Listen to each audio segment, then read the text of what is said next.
Ladies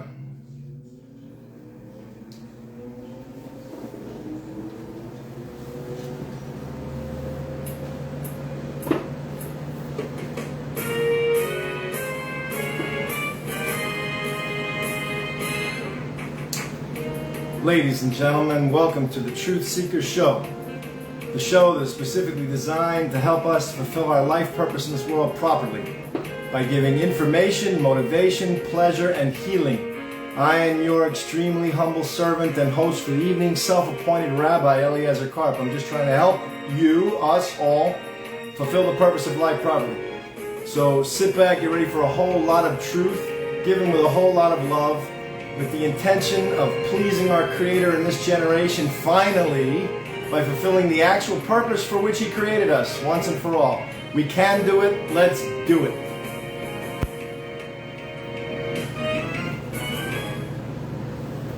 Alright guys,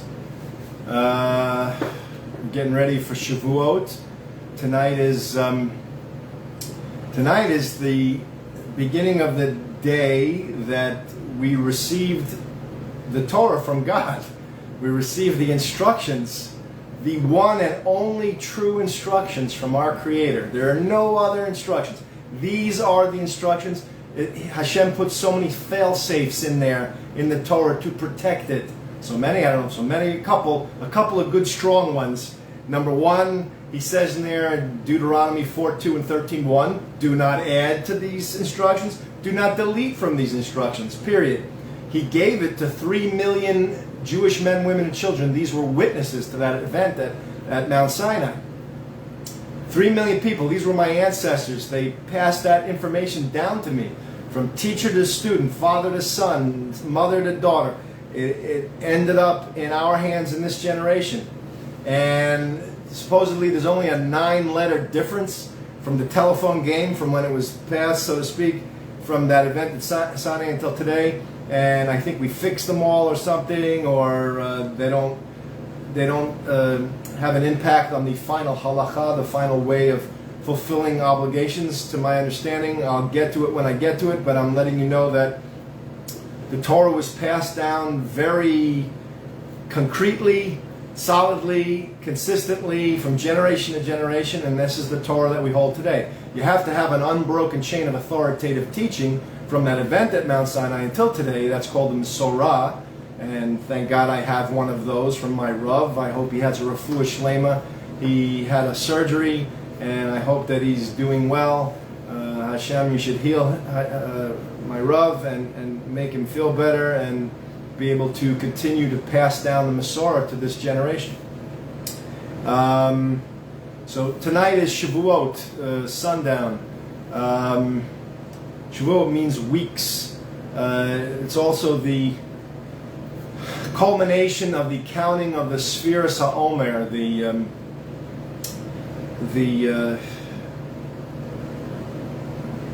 you got to study what the Omer is. It's a crop, the Omer crop, or an offering. I'm a little fuzzy on it. I've always been a little fuzzy on it. I need more information as I'm learning. But and we study Torah very hard during Shavuot. We show our love for God and appreciation for His instructions. What would we do without instructions? Can you imagine that? God leaves us here, He creates us, and then just leaves us here to figure out what the purpose is? We'll never get it. How are we supposed to figure it out? Well, actually, Avram Avinu, Abraham, he figured out the whole Torah with his kepi, with logic. He somehow figured the whole thing out. So I guess it can be done, but as I sit back and I know the purpose of life, that we are alive in this world to earn the life of the next world by fulfilling 7 obligations if you're not Jewish. If your biological mother was not Jewish, if she was a Gentile, you have 7 laws of Noah to fulfill. And by fulfilling 613 obligations if you are a Jewish person, if your biological mother is Jewish. And by fulfilling 10 steps to immortality if you're both a Gentile and a Jew. And this is the purpose. And since I know that that's the purpose of life, I checked it with my Rav and he approved it. It sounds good. He came from a different upbringing and training that we're here to do a tikkun olam, which most of my colleagues have that view, which is not wrong. I just claim it's part of the how, and it's not the why. We're not here for the purpose of rectifying the world. We're here to earn the next world by rectifying this world. By fulfilling those 7 and 613 obligations and the 10 steps to immortality, we rectify this world automatically. It just happens. We fix it up. But that's not the purpose of life. That's the how of how to earn the next world. Earning of the next world, that's the why. The how is to make a tikkun olam. I don't think, even though the Ramchal's book, Derech Tevunos, which is the way of reasons, which is a book on logic, existed way back. I can get you the date of it, but I don't have it in front of me. Still, my colleagues, I don't think they thought it through completely and thoroughly. So you need to know the what. What is life? Life, the ability to choose, maybe. That's a good, I never had defined it, actually, because I was more focused on the why and the how. But I guess life is the ability to choose right over wrong in the context of what the why and the how are of life. So what is life? The ability to choose right over wrong. And why? In order to earn the life of the next world. How? By fulfilling these obligations in the face of all adversity and challenge that the boss, God, the creator of the universe, sends to us. In the face of all that adversity, we choose to do right. The right thing is to fulfill those obligations. The wrong thing is not to fulfill those obligations, which a lot of us are having problems with. We're falling short there and not fulfilling the obligations. Make every action an obligation fulfilling action, and you'll be on the right path to pleasing God. This pleases God when we live by the what, why, and how of life properly. It pleases God. He says it throughout the Torah. If you don't fulfill my obligations, in parentheses, and fulfill the why of life, the how of life, then I'm going to punish you. There's reward and punishment. We get punished if we do not fulfill these obligations properly, as you see in this generation over the past few years, more so than ever. Now, on that note, by the way, I wanted to show you this guide to blessings. I promised that I would show it if I found it, if I remembered. This is called, it's a pretty used book. This is not a very clean cover. I've used it so many, I used to carry it in my pocket whenever I would go to a restaurant or somewhere to eat or someone's house. I would bring this book with me, and it's got it lists out all the, here we go, like here's fruit and nuts, and it lists out all the possible creations that God has made and what the right blessing is on each thing. So you should know this. A Jewish person should know this. Maybe even Gentiles. Ask an Orthodox rabbi near you, you Gentiles, if you could say brachot too, if you could say blessings. But it's called The Guide to Blessings, the brachos for various foods. Seder brachos Hanyan. I can't read it. Compiled by Rabbi, even that's faded, hold on. Rabbi Naftali Hofner. Seder brachos Hanahanin. I'm right. It has no vowels. I gotta memorize the language without vowels. First you memorize it with the vowels, and then you take the vowels out. And that's how people speak Hebrew. Israelis got that down. They speak so well. I feel bad for Israelis that speak the holy tongue and they don't study Torah. I don't understand what they're doing. They're wasting their lives. Not learning the Torah? It's so dumb, so stupid. You speak, and you could speak without vowels. You could read the whole Chumash, the whole 5 books of Moses, the whole Torah scroll without any need for vowelization. That's awesome. Although probably even the Israelis would have to check pronunciations, because there's a thing called Kri and Siv. There's things that are said but written a different way, or vice versa. It's said one way but written a different way, or something like that. You got to check into that. Just letting you know that exists. But it's a great book. I liked it. I don't know if there's an update. I've had this for so long. I don't know what the date is here. There might be a new updated one. I notice sometimes it misses certain, I don't want to say it misses fruits or vegetables, because I became a vegan. 84, new edition 1984, revised 1997. Let's see, English translations, copyright 1982, copyright 1976, 84, 97. Look into it. Maybe there's a newer book and it's even better. But this is a nice little book. I don't like to endorse stuff, and it's under the OU, I think it has, the Orthodox Union.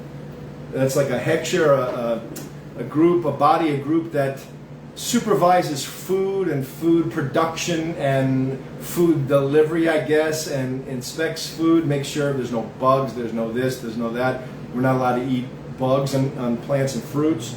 And if something says it's kosher, OU, it's under the OU, that means that it uses only kosher ingredients, it's combined in the right ways, it doesn't have any wrong combinations of foods and stuff, there's no milk and meat together, stuff like that. You know, I can't even read the phone number here. It looks like maybe that's the number of the book. I don't know. You can go into a Judaica store and probably get this. But it's a guide to blessings. And here's the back. No, you probably can't see it too well. Sorry. That's the best I can do for you. But there might be a better book. If there's a better book, let me know, because I'd like to have a better book. Sometimes I noticed there were some things missing. I don't know, like I looked up an avocado, that's in there, but something else, there was some other fruit or vegetable I looked up and I thought, where the heck is it? It's not even in there. And whatever. Just a note to President Biden, just because it's on my mind, it's weighing on my head, and I thought I would share it with you, Mr. President. I know you're trying to do in your mind what you think is the right thing we don't know what the sentencing is for your son Hunter yet. I'm sorry that you're going through all this, and it's also tied into a lot of different things of what I'm going to say, but I'm sorry you had to go through all this, and I guess what I'm trying to say is that I know you're thinking you're doing the right thing because no one's above the law, etc., etc. And I haven't heard all the arguments and issues yet, so forgive me. The show started. I just had to give you.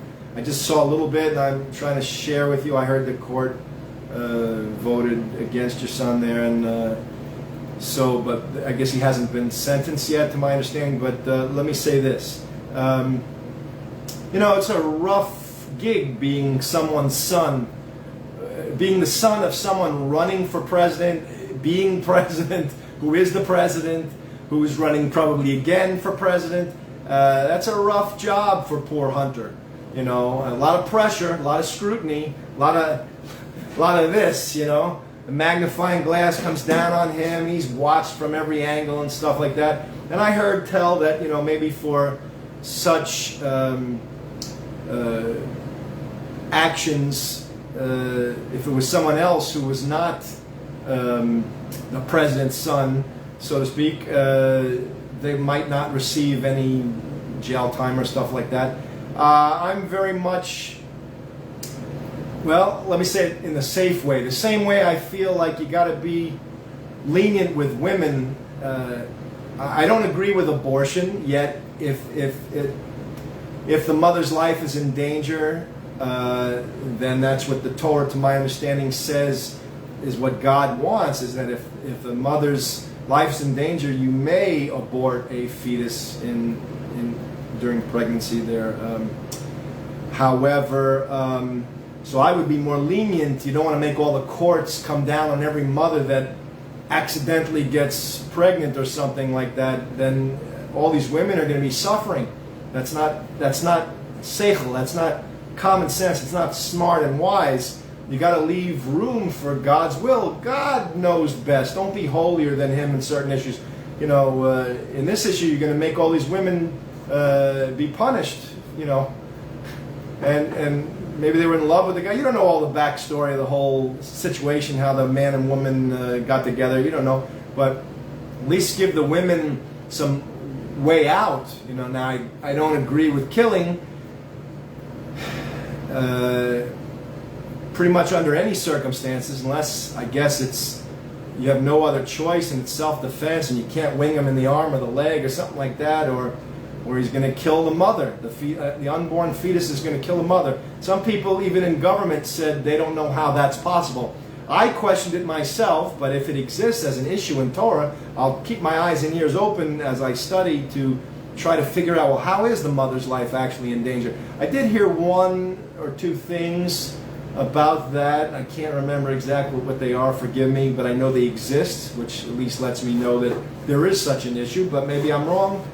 Maybe it does not endanger the mother. But some people in government said it doesn't endanger the mother, which then worries me a little bit because they're too fast to judge, and they don't know the whole Torah, of course, and they're clumsily religious. They don't know how to be fulfilling God's will, the 7 laws of Noah or the 613 or the 10 steps to immortality, properly. They don't do it knowing what the proper way is, so they lack finesse, they lack grace, they lack dignity and confidence because they don't know what the heck they're doing.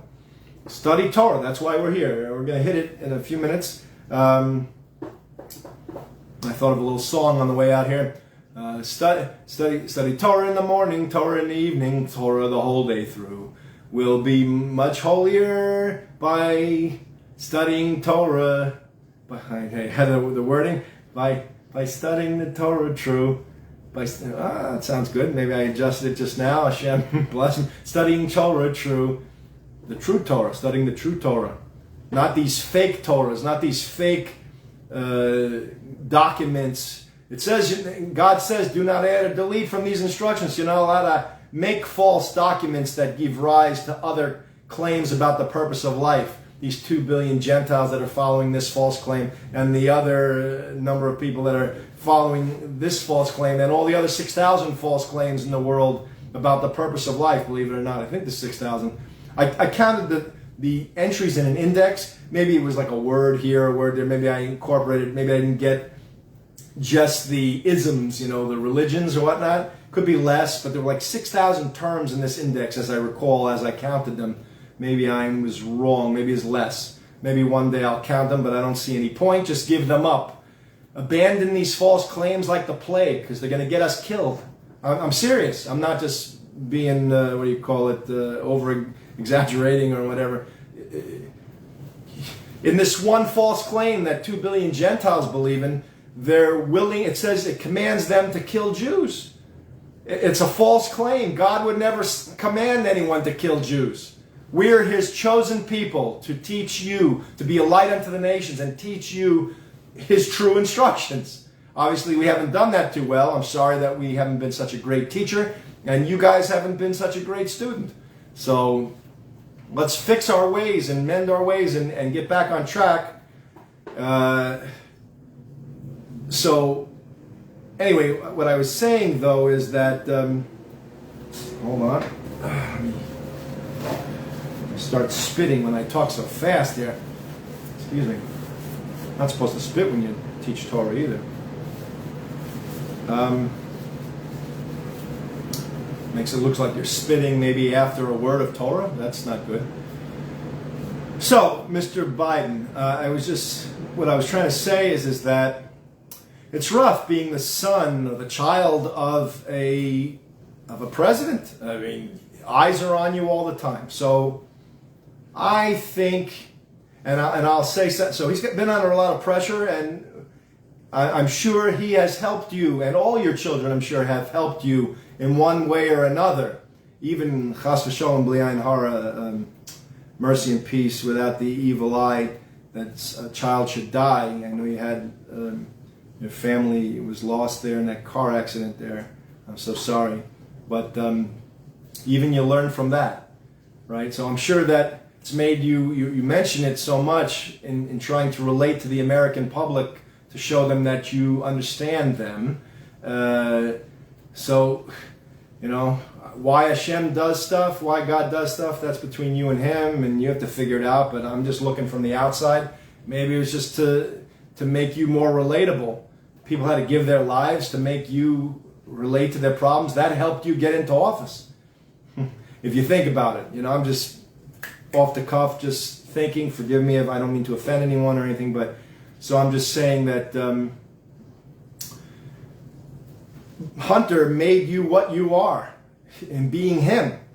he just being him helped you become who you are, which got you into office as the president of the United States, probably the leader of one of the most powerful, if not the most powerful nation on the planet Earth, and the country that's looked to most by all the other countries to see what we're doing. We should be a leader amongst all these countries and show them exactly how to live according to God's will. That's why I wish our nation would observe God's instructions and make that the document of their government, not a Declaration of Independence or a U.S. Constitution, but the Torah.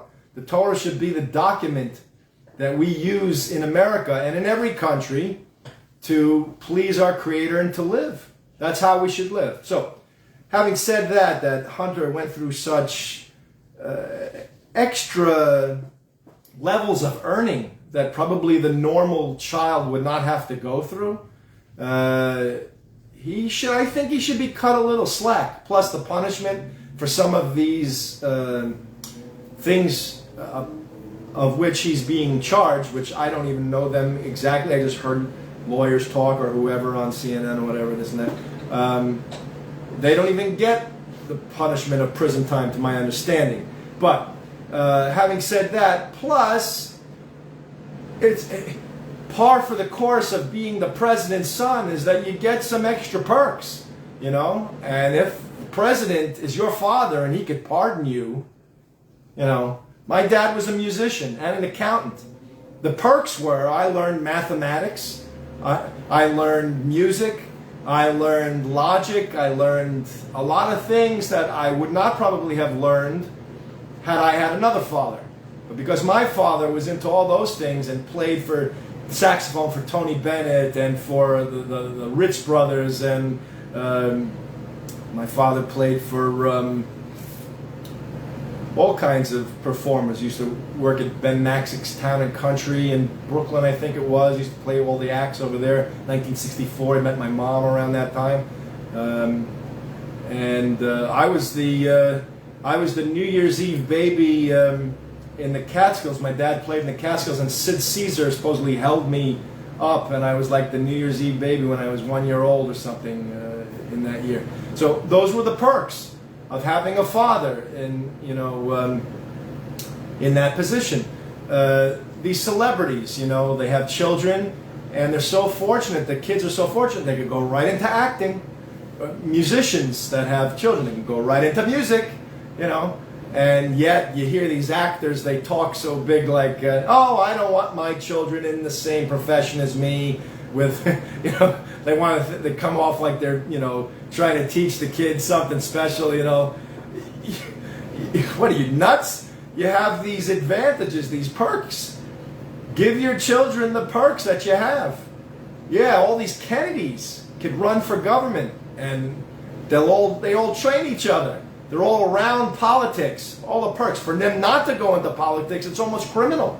It's almost like a crime. You have all that training. Hashem gives you that training, and you don't use it to do well for the world. If they were smart, they'd learn the Torah, and they would try to enter politics teaching God's Torah and making the government a Torah government. Anyway, so my point is that I have no qualm. I mean, I haven't heard the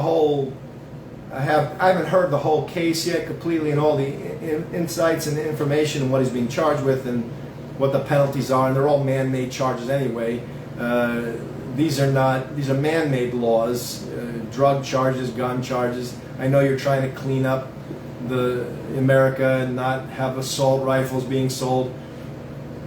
I don't know. I don't think it's the objects that are the problem. It's the people that are the problem. People don't know why we're alive, and they don't know how to use a gun and when to use a gun. These things are just tools. It's not the gun that's evil.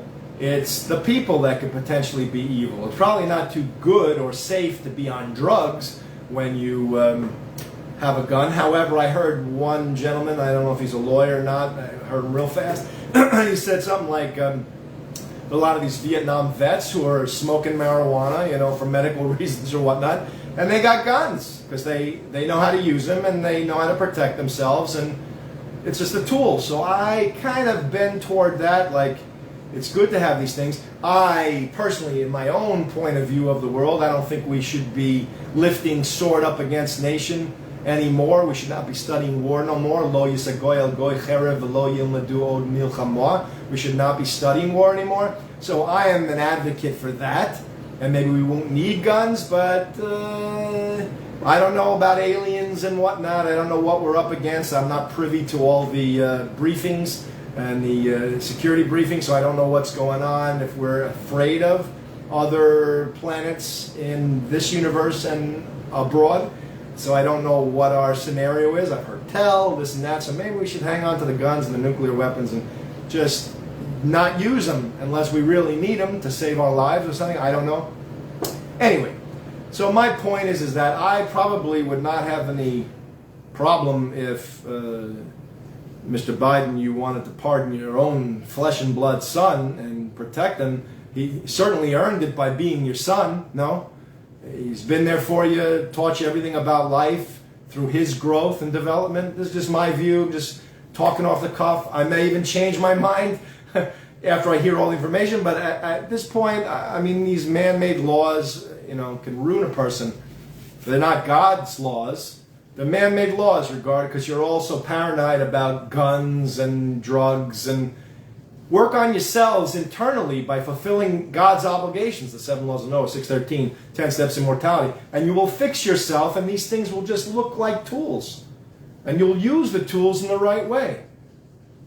Maybe just take the gun and lock it in a safe and not need it until, God forbid, there's ever a time where we need it. Anyway, I'm just talking out loud. I haven't written anything in stone yet. I'm just giving you my view. I just thought I'd mention it so you consider it, because you know, I don't want to see your son suffer. Look, I feel for the past president too. He does not know Torah.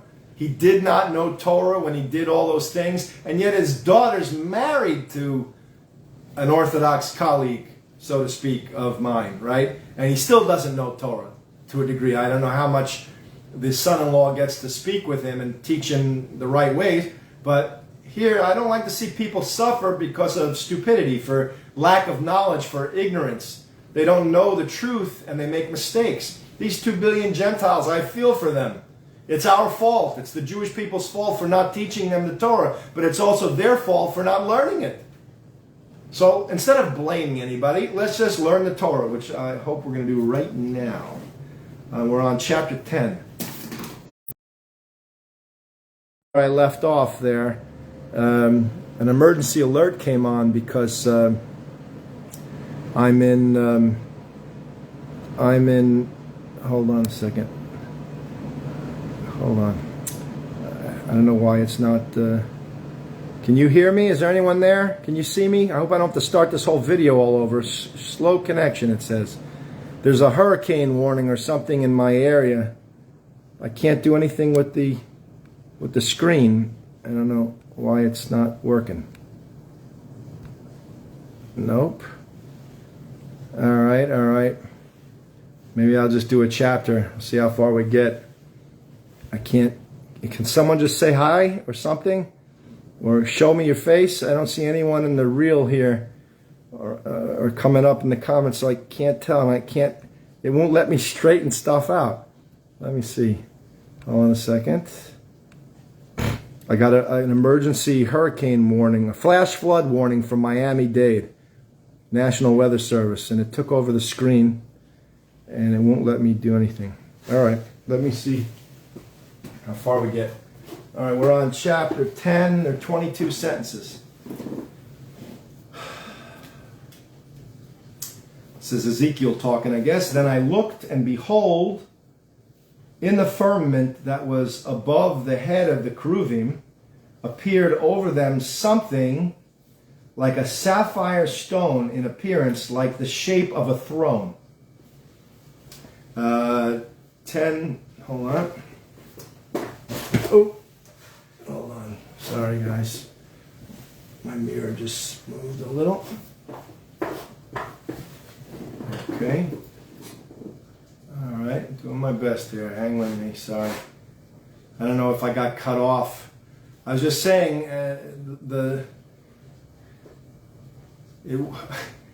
I would think it's okay if President Biden pardoned his own flesh and blood son. I don't see anything wrong with that. It's one of the perks of having a father who's president of the United States, and I'm sure Hunter earned it by being the child of a president and have to go through all that childhood scrutiny or whatever. I think he's a little younger than I am. I think he's in his 50s. I'm 58. He's, I think, 52 or something. I'm sure he went through a lot of scrutiny growing up in that limelight. So being on his best behavior, that's probably why people turn to drugs. I don't know. They need to escape, especially if they don't know the purpose of life. And a lot of stuff's going on in their heads, and they don't know what the heck they're doing here in this world. That's why I started this show, because I thought and I knew that it would help people learn why we're alive and how to fulfill that purpose properly. All right, so I thought just to mention and reiterate that I would think it's okay for Mr. Biden to pardon his son for whatever happens. We don't know the sentencing yet. And I also said that I felt bad for the past president, that he's suffering because of his lack of knowledge of our Creator's instructions, the Torah. I pray that he and Hunter and this present president should study Torah and learn how to serve our Creator properly through his one and only true instructions, the Torah, which came 1,200 years before another major religion and 1,900 years before this other religion and these are all false religions. This is the only true one, the Torah. These other false claims are not allowed to be made. It says in God's Torah, which came 1,900 years before this claim, 1,200 years before this claim, and people should know the truth. I'm sorry we did not teach it to you guys, but now you got to learn it. It's your fault also for not being a good student and persecuting us and being anti-Semitic. That only causes the information never to come out. That's not going to help you. So be quiet, be nice, be a good student, take what we say seriously, and you'll learn God's will. All right, 10:2. There's 22 sentences here. And he spoke to the man clothed with linen and said, go in between the wheels under the keruv and fill your hand with coals of fire from between the keruvim, and scatter them over the city. So coals of fire, and scatter them over the city. And he went in before my eyes. 10:3. And the keruvim stood on the right side of the house when the man went in, and the cloud filled the inner court. 10:4. We're probably going to only do this one chapter, and I'll call it quits because you guys got to prepare for the Chag, for the holiday. There are 3 Chagim, 3 festivals: Pesach, Shavuot, and Sukkot. And this is Shavuot. Pesach was when we received. Pesach was when we received freedom. I covered myself there. Is when we were freed as slaves to the Egyptians, and we were let go. Let my people go, Moses said, and God performed those 10 miracles, those 10 plagues on Egypt, and he pushed Pharaoh to let us finally go after he hardened his heart too. God hardens his heart and then he pushes him to do what's right. And so he finally let us go, and then he chased us, and God split the sea, and God killed them, all the Egyptians in the sea. Underneath the sea are chariot wheels. Go look online. What's it called? The Red Sea Egyptian chariot wheels, and you'll see divers that went underneath took pictures of those chariot wheels. It'll blow your mind. So you know that the event actually took place. And then Shavuot, explained already, is the day that we received the Torah. We were brought to Mount Sinai, and 3 million of my ancestors received the Torah. And then Sukkot, that's Shavuot. Then Sukkot is when we sleep in booths, and we kind of declare that God is the protector of the world, and we're not afraid to even sleep outside with just schak, with branches on top of us. That, you know, what kind of protection is that? But how good is a roof, really? But Either way, it shows that it's showing. Either way, strike that. In a sukkah with just chak on top, we're making a statement that we know God's our only source of protection. Something like that. Okay, 10:4. Then the glory of the Lord went up from the keruv, and stood over the threshold of the house, and the house was filled with the cloud, and the court was full of the brightness of the Lord's glory. And the court was full of the brightness of the Lord's glory. 10:5. And the ground and the sound of the wings of the cherubim was heard even in the outer court. Wow. Like the voice of the Almighty God when He speaks. The flapping of these wings was like the sound of God's voice. That's interesting. When He speaks. 10:6. And it came to pass that when He had commanded the man clothed with linen, saying, take fire from between the wheels, from between the cherubim, then He went in and stood beside the wheels. 10:7. And one keruv stretched out his hand from between the cherubim to the fire that was between the cherubim, and took of it and put it in the hands of the man who was clothed with linen, who took it and went out. Okay. 10:8. And the cherubim appeared to have the form of a human hand. Excuse me. And the cherubim appeared to have the form of a human hand under their wings. Under their wings. Okay. 10:9. And when I looked, behold,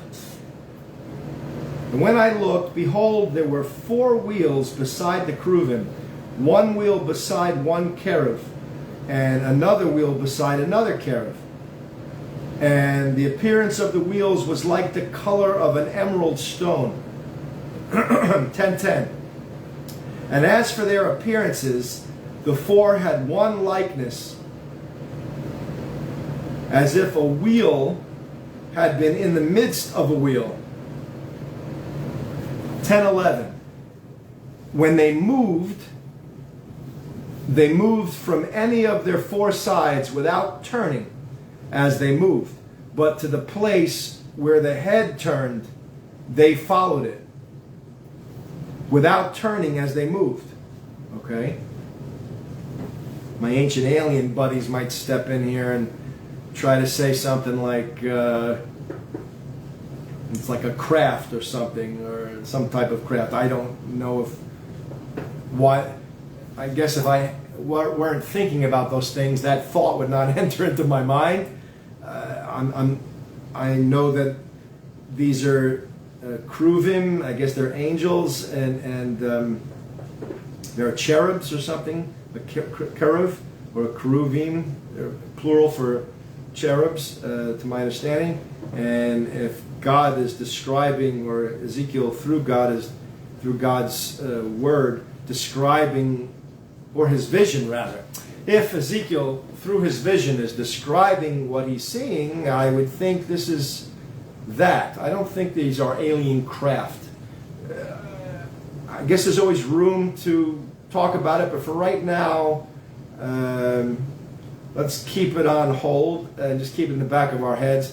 But I've often had thoughts like that where the ancient alien people would say it's an alien craft or something, and then I'd see one little nuance that says, no, it's a simple thing. It's just angels, or it's just this or that, and it's really not doesn't give me any inkling that it's an alien craft of any sort. And I've had that happen several times when I've heard my ancient alien buddies talk about the readings of the prophets or the 5 books of Moses, the 5 books of Moses or the prophets or the writings or whatever.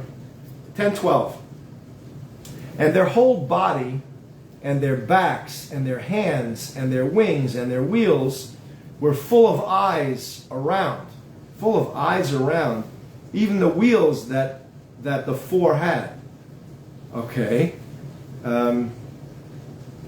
Full of eyes around. 10:13. As for the wheels, they were called in my hearing the wheel work. 10:14. And everyone had four faces. The first face was the face of a cherub, and the second face was the face of a man, and the third the face of a lion, and the fourth the face of an eagle. So you got a cherub, man, lion, and eagle. 10:15. And the cherubim were raised. This is the living creature that I saw by the Kvar River.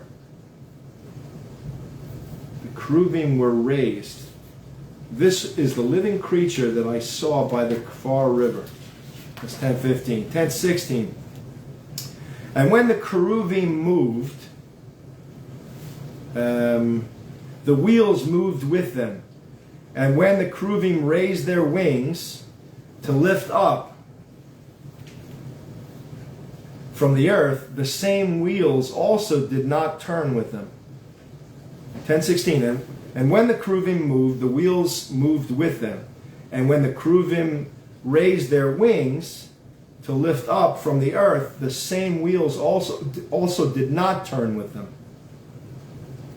First they moved with them, and then they did not turn with them. 10:17. When they stood, they stood. When they stood, these stood. And when they were raised, these raised themselves also. For the spirit of the living creature was in them. That's the reason, I guess, why. 10:18. Then the glory of the Lord departed from above the threshold of the house and stood over the cherubim. 10:19. And the cherubim raised their wings and raised from the earth before my eyes. When they moved, the wheels also with them. And everyone stood at the door of the east gate of the Lord's house. And the glory of the Lord of Israel was above over them. 10:20. This is the living creature that I saw underneath the God of Israel by the Kvar River. And I knew that they were cherubim. Okay, so Ezekiel's seeing these cherubim under God. And he knows that this is the creature. This is the living creature that I saw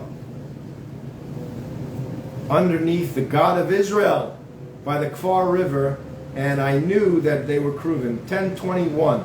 Each one had four faces, and each one had four wings, and the likeness of the hands of a man was under their wings. 10:22. As for the likeness of their faces, they were the very same faces I had seen by the Kvar River. They were identical in appearances, and each one went straight forward. Okay?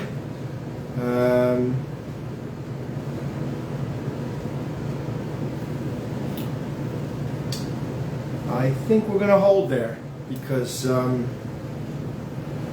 going to put the video up now, I think, on YouTube, etc. I got to go through all my little procedures and get it up before the Chag starts, before the holiday starts. And I don't want to overburden you with too much learning today because I know you got your mind on a lot of preparations and things and whatnot, and me too. So that's that. Okay.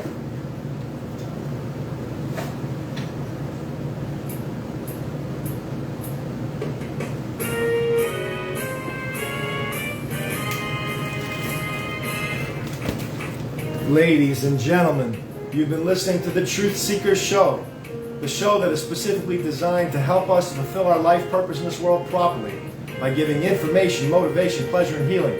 I have been your extremely humble servant and host for the evening, Self-Appointed-Rabbi Eliezer Karp, and I'm just trying to help by exposing you to God's instructions, what you need. You should be making this every day your endeavor. You should be studying Torah every single day, not just once a week, every day. Do it. I've done this with the intention of pleasing our Creator finally in this generation by trying to actually fulfill the purpose for which He created us once and for all. Let's do it. Alright? I've given the whole truth and nothing but the truth as best as I see it. Alright? Have a beautiful, joyous Shavuot, and think about the Jewish people receiving the Torah and all of mankind receiving the same Torah. Abandon all these false claims in the world. Get in touch with us Jewish people. We Jewish people, we are supposed to be your teachers, servants, whatever. We're teaching you God's truth, what He wants you to fulfill in the world. So let's all get on the same page and embrace each other, so to speak, spiritually, socially, mentally, emotionally, physically, financially, help each other, teach God's instructions and fulfill His will. And then we will all be happier campers because God will bless us. And you Gentiles will be blessed through the Jewish people if we Jewish people fulfill the 613 obligations properly in the land of Israel where we're supposed to fulfill it. So help us get that land. Stop fighting us for the very tool that we need to fulfill all 613.